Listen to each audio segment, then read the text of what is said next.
hadapannya, penuhiku bertepuk tangan dan memujimu, bersuka dan bergembira. Mari semua nyatakan musim baru di sini, mengisytiharkan kemenangannya, perintah bersama. Dia batu penjuru, dialah putra Allah, tempat kami membangun, pintu maut tertutup. Sekarang ku menyembahmu, mengasihimu selalu, mengangkatku dari gelap ke dalam terangmu. Ku bersatu bersama, berpegang teguh di dalam kasih Tuhan. Dialah pohon anggurku, sebagai batu yang hidup. Mari membangun.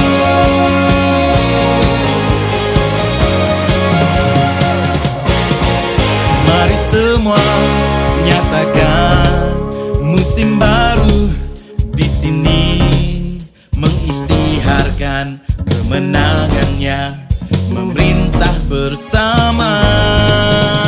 Dia batu penjuru, dialah putra Allah, tempat kami membangun, pintu maut tertutup. Sekarang ku menyembahmu, mengasihimu selalu, mengangkatku dari gelap ke dalam terangmu. Ku bersatu bersama, berpegang teguh di dalam kasih Tuhan. Dialah pohon anggurku, sebagai batu yang hidup. Mari membangun.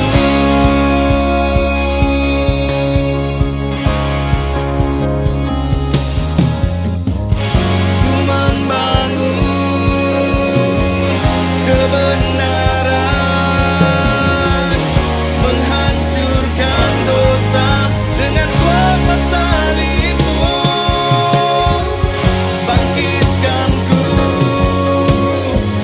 dengan kuasa-Mu, kekuatanku menjadi laskar perkasa. Sekarang ku menyembahmu, mengasihimu selalu, mengangkatku dari gelap ke dalam terangmu. Bersatu bersama, berpegang teguh di dalam kasih Tuhan. Dialah pohon anggurku, sebagai batu yang hidup. Mari membangun, mari kita membangun, bersatu hati bersama, ikut mempersembahkan hidupku padanya.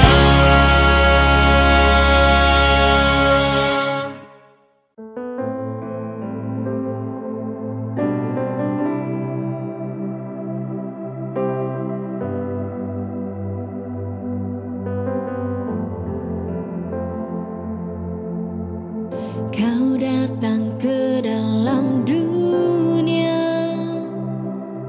tunjukkan kasih Bapa Syurgawi. Tiada yang tahu, Dialah Bapa, Engkau yang berseru, kami anak-Mu.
hancur dan kecewa, terasa sakit, hilang harapan.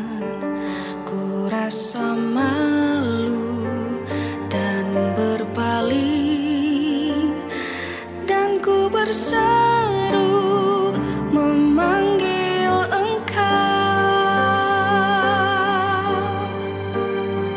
Dengan tanganmu yang telah terluka, Kau mengangkat rasa sakitku di kayu salib. Haleluya, mari kita berikan kemuliaan bagi Tuhan kita. Amen. Amen. Haleluya. Kita terus meninggikan Tuhan kita. Amin. Haleluya. Berikan sorak-sorai bagi Tuhan kita. Haleluya.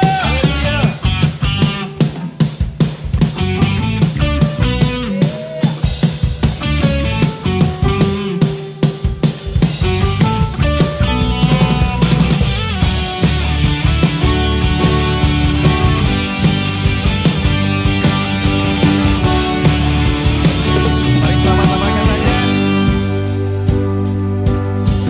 Kau perisaiku, Allahku membantuku, tempat perlindunganku. Tuhan, Kau mulia.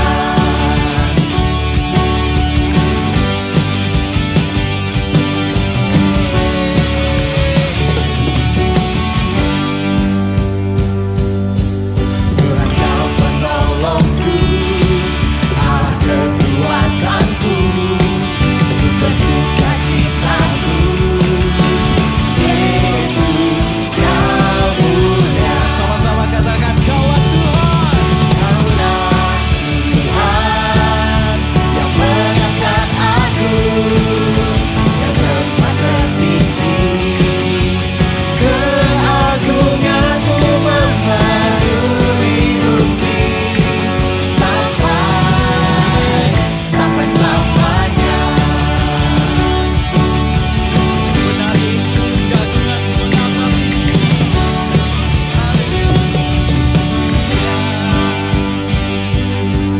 Tuhan, Kau penolongku, Allah kekuatanku, sumber sukacitaku.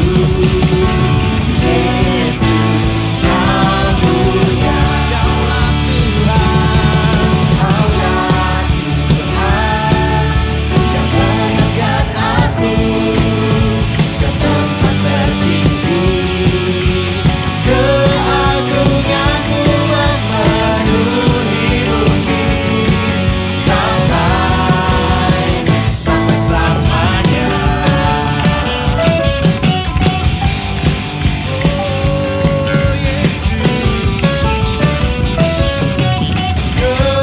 Kemuliaan-Mu mengatasi bumi, segala bangsa akan datang sujud menyembah-Mu.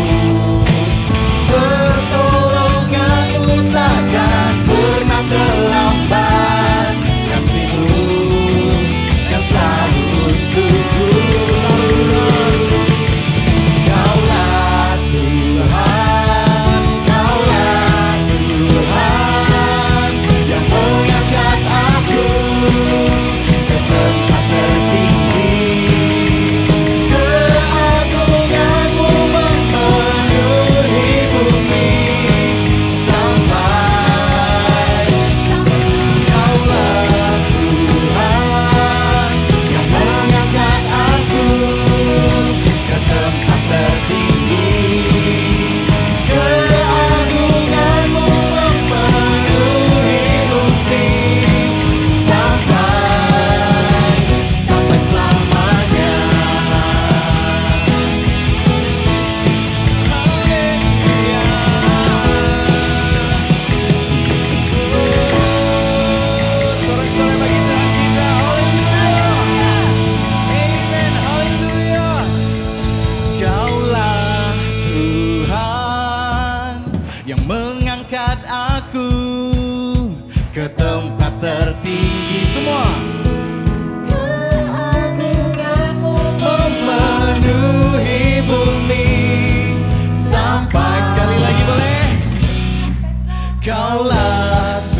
kita berikan sorak-sorai bagi Tuhan kita sekali lagi. Haleluya. Amen. Haleluya, terima kasih Tuhan. Engkau mengangkat kami ke tempat yang tinggi. Engkau membawa kami daripada satu kemuliaan kepada kemuliaan yang lain Tuhan.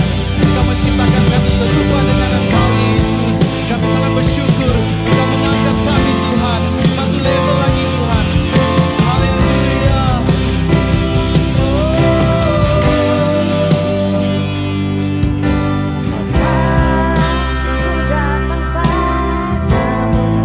Tuhan di dalam hadirat Yesus. Dalam hadirat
Penuhi kami Tuhan, puaskan hati kami Yesus dengan urapan yang baru. Oh Ramashe,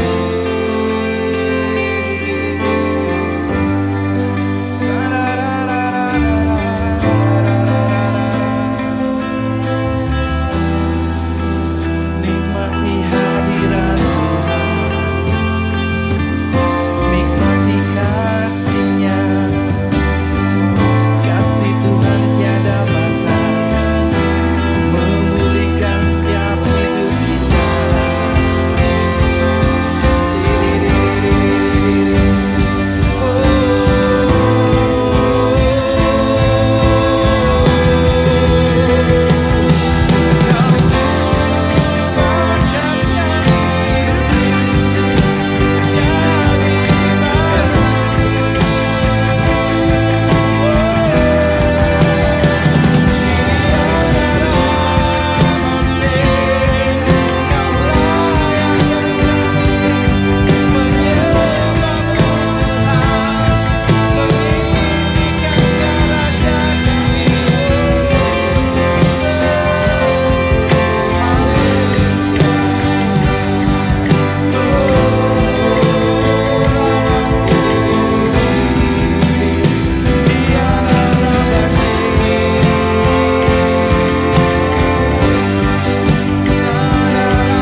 Jiwa kami haus akan hadir-Mu. Jiwa kami haus akan hadirat-Mu Tuhan. Kami berlari ke dalam hadirat-Mu, tersungkur di bawah kaki-Mu Tuhan. Terima kasih Yesus, Engkau memulihkan kami, Engkau menyegarkan jiwa kami Tuhan. Biarlah segala pujian, hormat, keagungan, kemuliaan hanya bagi Engkau Tuhan. Haleluya, haleluya. Biar segala yang bernafas terus memuji Tuhan. Amin. Haleluya. Mari kita berikan kemuliaan bagi Tuhan kita. Haleluya. Haleluya. Amen. Tuhan Yesus memberkati.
Shalom dan salam sejahtera jemaat Tuhan.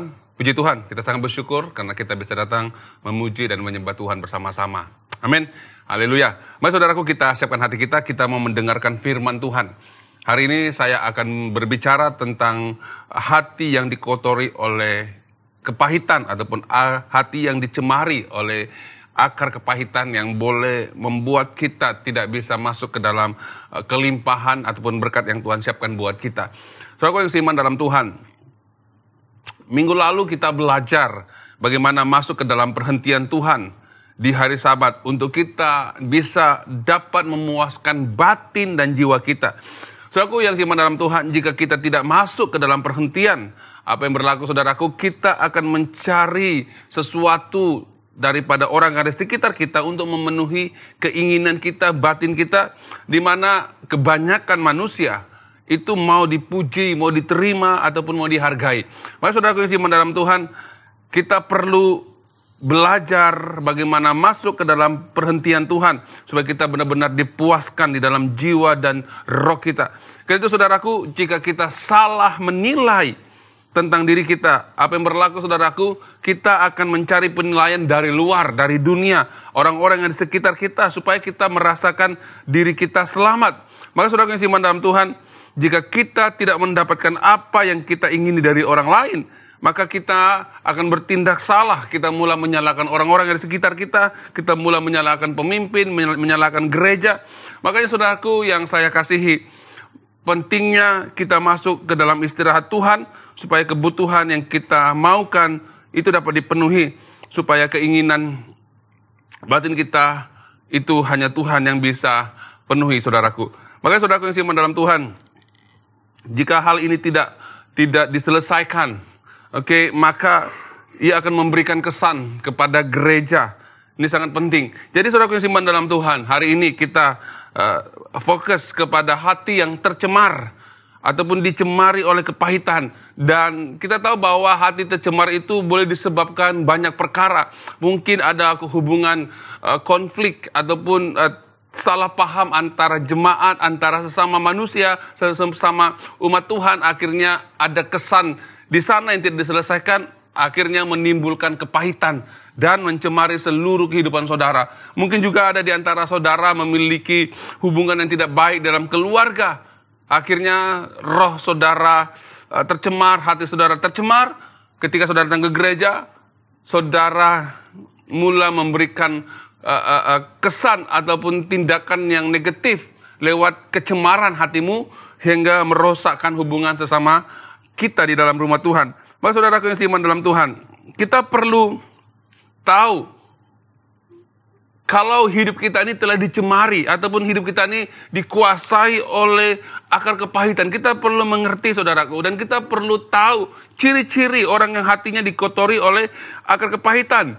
Kalau kita lihat mereka ini adalah orang-orang yang memuji Tuhan dengan mulut mereka, pada masa yang sama mereka juga mengutuki orang lain. Ini adalah orang-orang yang hatinya telah tercemar. Kita baca saudaraku dalam Yakobus 3 ayat 9 hingga ayat 12. Yakobus 3 ayat 9 hingga ayat 12 bunyi firman Tuhan. Dengan lidah kita memuji Tuhan, Bapa kita. Dan dengan lidah kita mengutuk manusia yang diciptakan menurut rupa Allah. Amin. Saudaraku, kalau kita lihat di sini bahwa dengan lidah kita memuji Tuhan, kita mengakui Tuhan, kita mengagungkan Tuhan, kita berterima kasih atas perlindungan Tuhan dalam hidup kita. Tetapi pada masa yang sama, saudaraku, kita bisa mengutuki orang lain, di mana mereka juga adalah orang yang diciptakan Tuhan. Makanya saudaraku, ini adalah orang-orang yang hatinya telah dikotori oleh akar kepahitan. Kita langsung baca di dalam ayat yang ke-10. Dari mulut yang satu keluar berkat dan kutuk. Hal ini saudara-saudaraku tidak boleh demikian terjadi. Ayat yang ke-11. Adakah sumber memancarkan air tawar dan air pahit dari mata air yang sama? Saudara-saudaraku, adakah pohon ara dapat menghasilkan buah zaitun dan adakah pokok anggur dapat menghasilkan buah ara? Demikian juga mata air asin tidak dapat mengeluarkan air tawar. Saudaraku yang siman dalam Tuhan, keadaan seperti ini sering terjadi di dalam rumah Tuhan. Sering terjadi di dalam perkumpulan-perkumpulan orang-orang percaya, saudaraku. Keadaan ini ketika ia terjadi di kalangan kita akan melihat ada orang-orang yang setia datang ke gereja, mereka memuji Tuhan, mereka begitu bersemangat sekali. Akhirnya ketika ada masalah yang menyentuh tentang kepahitan dalam diri mereka, mereka mula mengeluarkan kata-kata kutuk yang keluar dari mulut mereka. Ini yang kita dapat perhatikan, bahwa mereka ini adalah orang-orang yang dikuasai oleh akar kepahitan, sehingga membawa persekitaran yang tidak aman di dalam rumah Tuhan. Saudara kasihan dalam Tuhan, hidup kita, hati kita telah disucikan dengan darah Yesus. Hal ini tidak seharusnya berlaku dalam kehidupan kita sebagai orang yang percaya. Seharusnya dari dalam hati kita itu keluar ucapan syukur, berterima kasih. Namun apa yang terjadi saudaraku, ramai orang Kristen mengeluarkan kata-kata kutuk ketika kepahitan itu mula menguasai hati mereka. Ketika mereka tidak puas hati dengan apa yang berlaku di persekitaran mereka. Karena akar kepahitan itu tidak diselesaikan. Itu sebabnya saudaraku, ia mencemari seluruh kehidupan orang itu, sehingga kita lihat pada masa yang sama mereka memuji Tuhan dari bibir yang sama. Dari bibir yang sama juga mereka mengutuki orang lain. Saudaraku, kita perlu perhatikan di sini. Jika kita tidak dapat menjaga hati kita dengan baik sesuai dengan kebenaran firman Tuhan, sudah pasti ketika kepahitan itu mula menguasai kita, maka apa yang berlaku? Kita mula marah, saudaraku. Akar kepahitan itu semakin lama semakin menjangkar dalam hidup kita. Sehingga kepahitan ini benar-benar memberikan impact yang besar. Dan ketika kita berbicara dan ketika kita melakukan sesuatu, ia didasari oleh kepahitan di dalam diri kita. Maka saudaraku, orang-orang seperti ini ketika mereka datang ke gereja, mereka akan cari siapa yang harus mereka persalahkan. Kalau tidak ada orang lain dipersalahkan, mereka akan mempersalahkan pemimpin ataupun hamba Tuhan. Ada yang juga mulai memfitnah mereka. Karena apa yang mereka inginkan itu tidak mereka dapatkan di dalam gereja. Ini karena akar kepahitan yang ada dalam hati mereka itu dikuasai dan mereka tidak bertobat, tidak menyadari dan tidak dapat menilai kepahitan yang sedang terjadi dalam kehidupan mereka. Maka saudaraku, sebagai orang yang percaya, kita harus menjaga hati kita. Jangan dicemari oleh kepahitan. Kita perlu menjaga hati kita, protect our heart, supaya tidak dicemari. Karena jika tidak, akar kepahitan ini akan menimbulkan perasaan iri hati. iri hati. Mereka iri hati karena ada orang lain yang lebih baik daripada dia. Dia ingin menunjukkan bahwa dia lebih baik daripada orang lain dengan melakukan tindakan yang salah. Menekan, menuduh, memfitnah orang lain supaya dia kelihatan baik, orang lain tidak baik. Ini karena adanya perasaan iri hati yang timbul daripada kepahitan di dalam diri mereka. Kita baca saudara ke dalam Yakobus pasal 3 ayat 14 hingga 16. Yakobus pasal 3, 14 hingga 16. Bunyi firman Tuhan. Jika kamu menaruh perasaan iri hati, dengar baik-baik. Jika kamu menaruh perasaan iri hati dan kamu mementingkan diri sendiri, janganlah kamu memegahkan diri dan janganlah berdusta melawan kebenaran. Itu bukanlah hikmat yang datang dari atas tetapi dari dunia, dari nafsu manusia dan dari setan-setan. Sebab di mana ada iri hati dan mementingkan diri sendiri, di situ ada kekacauan dan segala macam perbuatan jahat. Saudaraku, sekali lagi saya katakan, melalui firman Tuhan akar kepahitan akan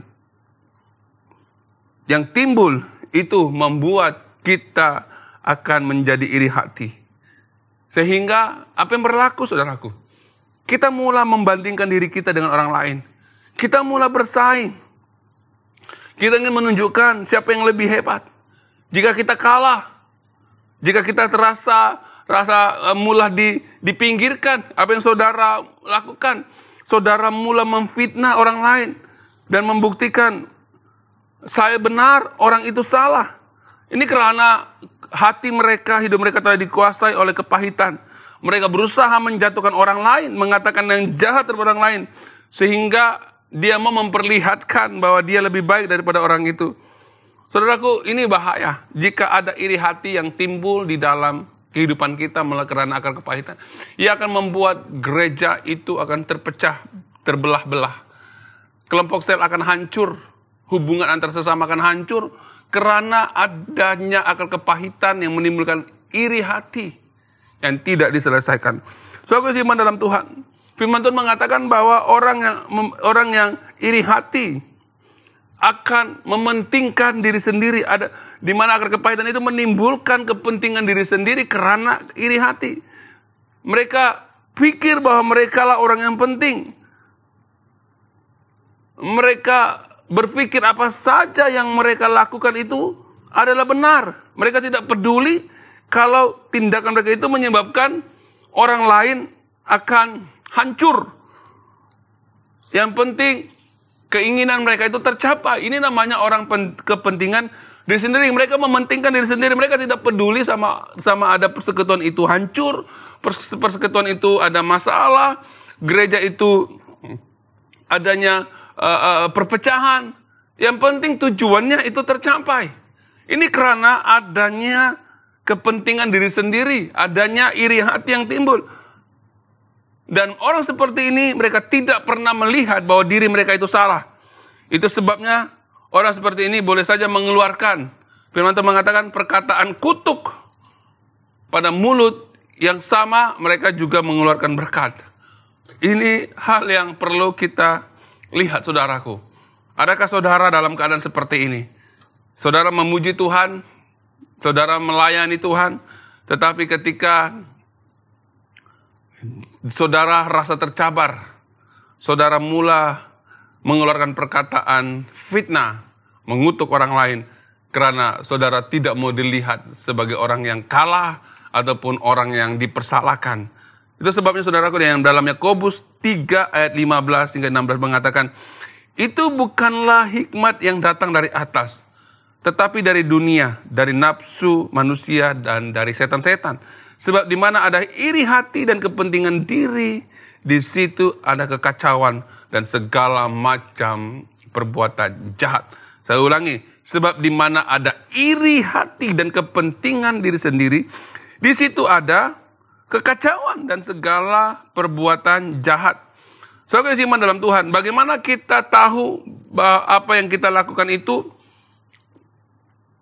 dari sorga dan bukannya daripada setan ataupun daripada kedagingan? Saudaraku yang seiman dalam Tuhan, kita perlu melihat bahwa kerajaan Tuhan itu tentang kebenaran dan damai sejahtera, ataupun kebenaran, damai dan sukacita. Makanya orang yang hidupnya itu dibersihkan oleh darah Yesus, hatinya dibersihkan oleh darah Tuhan. Cara mereka berpikir, cara mereka bercakap, cara mereka berkomunikasi dengan orang lain, bertindak balas dengan orang lain, itu penuh dengan damai, penuh dengan kebenaran, damai sejahtera, sukacita dari Roh Kudus. Ada impact yang positif. Dan kita perlu menilai, apakah yang kita bicarakan ini datangnya dari kerajaan Tuhan, atau datang dari setan, ataupun kedagingan, kuasa roh-roh jahat yang menguasai hidup kita, yang bekerja di dalam kepahitan kita, sehingga kita membuat kekacauan di dalam perkumpulan, di dalam gereja, di dalam kelompok dan di mana saudara berada. Saudaraku, ingat bahwa kerjaan Tuhan itu tentang kebenaran dan damai sejahtera. Makanya ketika hati kita bisa terlepas daripada kepahitan. Ketika kita mulai bertobat, saudaraku, apa yang kita lakukan adalah kita sentiasa mau memberkati orang lain. Kita didorong untuk memberkati orang lain yang ada di sekitar kita. So, ini berbicara tentang kebenaran, saudaraku.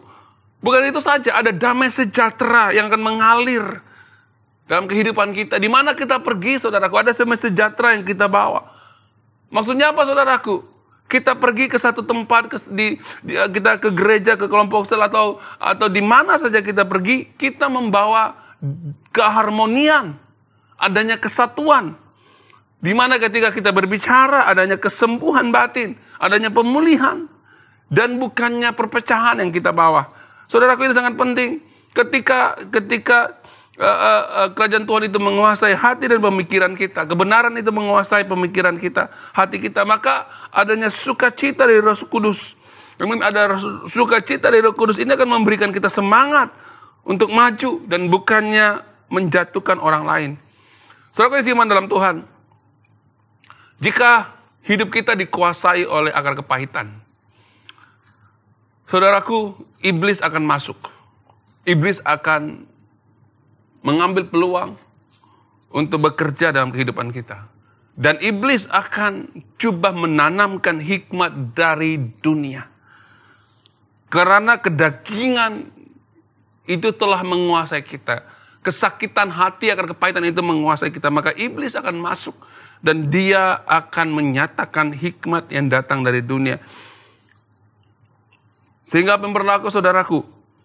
Ketika ia menguasai diri kita. Ketika kita melakukan kejahatan. Kita menganggap kejahatan itu biasa saja. Kita rasa tidak ada apa-apa yang berlaku. Maka saudaraku yang iman dalam Tuhan, ketika hikmat dunia datang yang dibawa oleh iblis, yang didasari oleh kepahitan yang tidak terselesai dalam hidup kita, maka saudaraku, kita akan berusaha untuk menjatuhkan orang lain dan memperlihatkan kepada dunia bahwa apa yang saudara lakukan ini tidak salah. Orang seperti ini tidak pernah mengakui kesalahan mereka. Walaupun depan mata mereka melihat perpecahan. Tetapi mereka menganggap itu biasa-biasa saja. Orang-orang seperti ini, saudaraku, ketika akar kepahitan itu menguasai, iblis datang bekerja dalam hidup mereka, maka timbullah hawa nafsu kedagingan. Apa yang mereka lakukan itu didorong oleh keinginan daging mereka, bukannya didorong oleh keinginan roh Tuhan. Saudara kasihan dalam Tuhan, jika kita melakukan sesuatu menurut nafsu kedagingan kita, ini akan membuka pintu kepada iblis untuk masuk ke dalam hidup kita. Ini sangat penting, saudaraku. Itu sebabnya, saudaraku, orang-orang yang seperti ini yang dikuasai oleh kedagingan, kita boleh melihat di mana Alkitab berkata bahwa mulut yang sama itu mengeluarkan perkataan berkat. Pada mulut yang sama mereka mengeluarkan kata-kata kutuk. Saudaraku, tidak mungkin kita sebagai orang yang percaya pada masa yang sama kita dipenuhi Roh Kudus Tetapi pada masa yang sama, kita juga dipenuhi dengan roh setan. Itu tidak mungkin, saudaraku. Jadi orang seperti ini, mereka berusaha melakukan, kelihatannya bisa melakukan yang rohani. Mereka membayar perpuluhan, mereka memberikan persembahan, mereka melakukan sesuatu untuk pelayanan. Tetapi pada masa yang sama, jika kepahitan itu tidak diselesaikan dalam hidup mereka, sudah pasti mereka ketika ada masalah terjadi, mereka juga bisa mengeluarkan kata-kata kutuk yang mencemarkan diri mereka dan juga orang lain. Maka saudaraku yang seiman dalam Tuhan, semua ini terjadi jika hati kita telah tercemar oleh akar kepahitan dan iblis menggunakan dan memperbudakan kita. Inilah hikmat yang datang dari dunia. Hikmat daripada kedagingan yang masuk dalam pemikiran dan hati kita. Kita baca saudaraku ayat yang ke-15 tadi. Itu bukanlah hikmat yang datang dari atas tetapi dari dunia. Dari nafsu manusia dan dari setan-setan. Sebab di mana ada iri hati dan mementingkan diri sendiri, di situ ada kekacauan dan segala macam perbuatan jahat.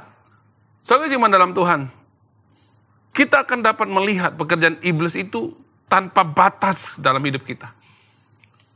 Dia berusaha untuk menghancurkan kehidupan orang-orang yang percaya kepada Tuhan. Dia masuk melalui kepahitan hati. Dia bekerja tanpa batas. Karena kita tahu iblis datang untuk bukan saja untuk mencuri, membunuh, dan membinasakan. Dia mau melihat kita benar-benar terduduk dan mati, saudaraku. Ini visi iblis. Dan dia akan melihat di mana ada kepahitan. Di situ dia akan bekerja. Maka saudaraku yang iman dalam Tuhan, mari kita perlu benar-benar dipenuhi dengan hikmat dari sorga. Bukannya dari setan-setan. Dari hawa nafsu dunia yang membuat kita timbul iri hati dan perasaan mementingkan diri sendiri. Sehingga melalui tindakan kita membuat kekacauan. Dan di situ kejahatan mula bekerja. Maka saudara iman dalam Tuhan, kita perlu mengerti, kita perlu harus tahu bahwa iblis sedang bekerja dengan cara apa sekalipun tanpa batas. Tujuannya adalah untuk membawa kebinasaan di dalam rumah Tuhan, dalam diri dan juga dalam diri kita. Orang-orang seperti ini, saudaraku, yang dikuasai oleh iblis, mereka tidak kisah untuk membawa kehancuran kepada gereja. Dan mereka juga tidak kisah untuk mengatakan perkataan yang jahat untuk gereja Tuhan. Orang seperti ini sentiasa berusaha memecahkan persekutuan dalam gereja, dan mereka ada yang mula menyerang pemimpinnya, saudaraku. Kita lihat bagaimana setan itu, roh jahat itu bekerja atas hidup Saul. Ketika Saul dikuasai oleh roh jahat, apa yang Saul lakukan? Dia berusaha untuk membunuh Daud. Bukan saja berusaha untuk membunuh Daud. Ketika Daud lari daripada rencana jahat Saul, Saul tidak melepaskan Daud. Dia pergi dan dia mencari di mana Daud berada untuk dibunuh, saudaraku. Ini karena hidup Saul telah dikuasai kejahatan oleh setan-setan, awan nafsu dunia, hikmat daripada dunia, saudaraku. Maka dia mau membunuh Daud karena dia rasa tercabar kedudukannya. Dia pikir dia seorang raja, dia bisa membuat sesuka hati untuk membunuh seterunya. Saudara kan iman dalam Tuhan. Ini yang banyak terjadi dalam kehidupan kita sebagai orang Kristen hari ini.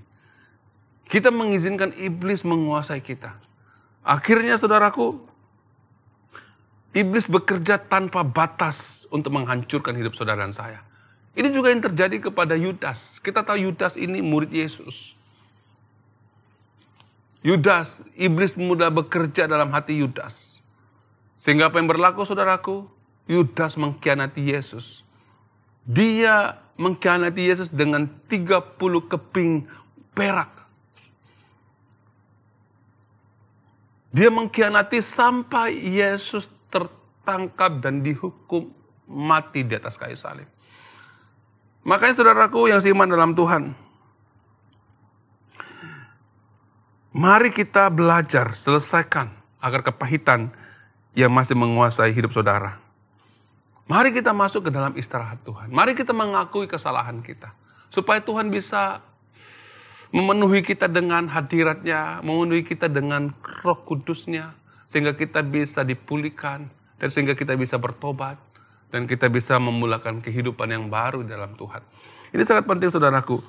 Jangan kita, ketika kita ada masalah, jangan kita mencari manusia untuk bisa menolong kita. Saudaraku, saya ingin memberitahu, manusia tidak bisa membuat kita bertumbuh keluar daripada masalah akar kepahitan. Tetapi yang bisa hanya Yesus, hanya Tuhan, hanya Roh Kudus yang bisa membuat saudara bisa akar kepahitan itu bisa terkeluar ataupun tercabut dari hidup saudara. Saudara yang dalam Tuhan, jika kita tidak dapat apa yang kita maukan dalam diri kita, inilah salah satu puncaknya kita mencari orang lain untuk supaya kita ini mau diterima, mau dihargai. Akhirnya saudaraku, kita saling membandingkan, kita saling menghancurkan. Kita berpikir kita melayani Tuhan, tetapi sebenarnya kita melakukan apa yang jahat di mata Tuhan. Makanya saudaraku yang seiman dalam Tuhan, jangan izinkan iblis bekerja tanpa batas menghancurkan hidup saudara. Mari saudaraku, kita izinkan Tuhan menyucikan hati kita. Jangan izinkan roh kepahitan mencemarkan hati kita. Mari kita datang kepada Tuhan. Mari kita belajar masuk ke dalam hadirat Tuhan. Kita minta Tuhan menyucikan hati kita. Jangan izinkan lagi kecemaran, kepahitan itu menguasai. Kalau masih ada kecemaran, masih ada kepahitan dalam hati saudara, bertobatlah saudaraku sebelum iblis menghancurkan saudara. Hanya Tuhan yang bisa menyucikan hatimu.